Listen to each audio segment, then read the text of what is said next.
Welcome to Wildcat Game Day Preview. I'm Luke Jordan, joined by Brendan Preisman, and today we'll be looking at this week's matchup of the Northwestern Wildcats versus the Minnesota Golden Gophers.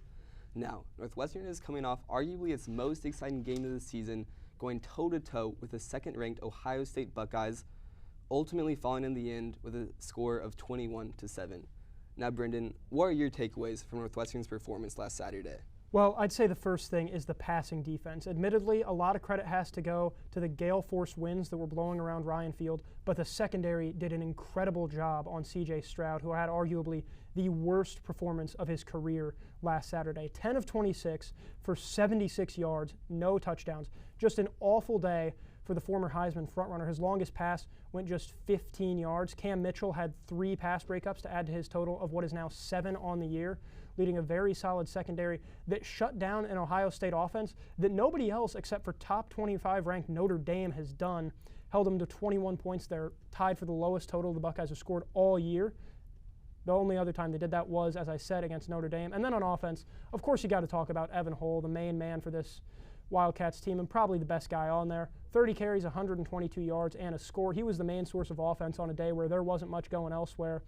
And he's just been spectacular. He's got 1,290 scrimmage yards on the year. That puts him at 10th in the nation. He is also the only player in the FBS with over 300 rushing and receiving yards. He's just a spectacular all-around player, and he showed it again against the Buckeyes last week. Yeah, I think seeing Northwestern be effective at times on both sides of the ball certainly turns some heads.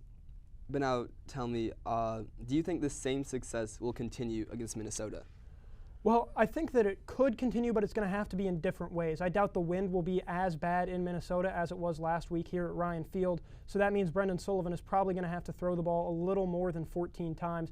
But that's problematic because Minnesota's passing defense just flat out incredible. They're 4th in the nation, giving up just 162.9 passing yards per game. And that secondary is real difficult to pass against. They've got 26 pass deflections, 10 interceptions on the year, 4 guys with multiple takeaways. And when they've been on, they've been on. Nebraska had just 121 passing yards. Colorado had 90. Rutgers had just 86 against the Golden Gophers. So that pass defense is frightening. However, when the Golden Gophers have lost, it's been because the run defense has not been solid. Against Penn State, they gave up 160. Against Purdue, they gave up 175. Against Illinois, they gave up 220. 180 of those going against Chase Brown, who's one of the best backs in the Big Ten. Another guy who's one of the best backs in the Big Ten, Evan Hull, had a great performance last week. He's going to need to repeat that this Saturday if Northwestern is going to pull an upset.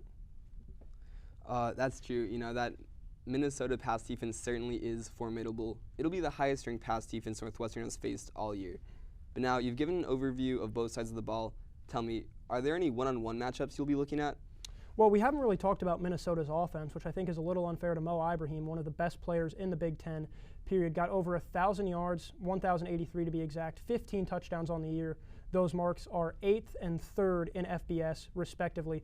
Just an incredible running back. In every game he's played, he's gone for over 100 yards. He's averaging 135.4 yards per game on the year, which is 5th in the nation, and he's going up against a run defense that, quite frankly, has been exposed most of their games. They're the worst in the Big Ten, 110th in the nation. They've given up 200 yards in 5 of their 8 losses, including 207 last week against the Buckeyes.